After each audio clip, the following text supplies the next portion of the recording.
وقنا عذاب القبر وقنا عذاب الميزان الصلاة والسلام عليك يا سيدي وسندي يا رسول الله أرني جمالك يا حبيب الله انظر حالنا يا نبي الله اسمع قالنا يا رحمة للعالمين اللهم أنت السلام ومنك السلام وإليك رجو السلام وحينا ربنا بالسلام ودخلنا الجنة دارك دار السلام تبارك ربنا وتعاليك يا جل جلال والإكرام سمعنا وطعنا غفرانك ربنا وإليك المصير ربنا اغفر لي ولوالدي وللمؤمنين يوم يقوم الحساب رب ارحمهما كما ربياني صغيرا يا رب العالمين مولا মেহেরবান খোদা আল্লাহ গভীর রজনীতে কোরআন সুন্নাহ থেকে বয়ান হয়ে তোমার দয়ার নবীর প্রতি ইজ্জত মহব্বত সহকারে সালাতু সালাম পেশ করে আল্লাহ তোমার কিছু বান্দা এতিম উম্মত তোমার নবীর এতিম উম্মতদেরকে নিয়ে দুইখানা হাত বাড়িয়েছি যা কিছু সওয়াব হয়েছে ভুল ত্রুটি ক্ষমা করে সর্বতম আকায়ে মদিনা তাজদার মদিনা হায়াতুন নবী জিন্দা নবীর কদমে পাকে কবুল করে নাও আল্লাহ আল্লাহ বিশেষ করে আল্লাহ যারা আজকে এই মাহফিলটাকে ইন্তজাম দিয়েছে প্রত্যেকের ইন্তজামকে কবুল করে নাও আল্লাহ আল্লাহ ভাতেশ্বর উত্তর পাড়া জমিনের যুবক ভাই বাবাদেরকে কবুল করে নাও আল্লাহ বৃদ্ধ বাবারা যারা আছে প্রত্যেকের উসিলা আমাদেরকে কবুল করে নাও আল্লাহ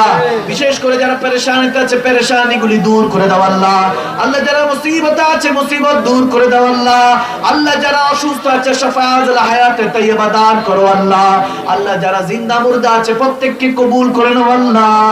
আল্লাহ বিশেষ করে এখানে অনেকে হাত তুলেছে অনেকের মা নাই বাবা নাই আল্লাহ জনম দুঃখিনী মাটা নেই যে মাটা হয়তো শীতের বেলায় নিজে ঠান্ডায় থাকতো প্রস্রাব করে দিলে সন্তানকে সুস্থ জায়গায় শুষ্ক জায়গায় রাখতো যে মাকে যে বাবাকে দেখলে তুমি কবুল হজের সওয়াবটা লিখে দিতে গো আল্লাহ আল্লাহ সেই মা বাবা হয়তো অন্ধকার কবরে আজকের মাহফিলের যে আয়াত যে তাফসীর যে ওয়াজ শুনে তোমার দিলে ঠান্ডা পৌঁছাইছে সেই আয়াতের তেলাওয়াতের উসিলায় কোরআন সুন্নাহর বয়ানের উসিলায় সালাতু সালামের উসিলায় প্রত্যেকটা মা বাবার কবরটাকে রিয়াজুল জান্নাত জান্নাতের টুকরা হিসেবে কবুল করে আল্লাহ আমিন বলেন আমিন বলেন اللهم يا شافي الأمراض آمين بله اللهم يا شافي الأمراض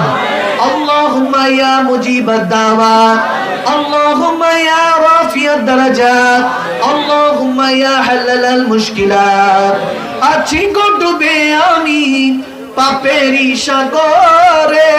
না জানি কি হবে ও পারে হাসরে তোমারি সুপারিশ বিনে কেমনে হব পার কবরে হাসরে কি হবে আমার আমিন বলেন আমিন বলেন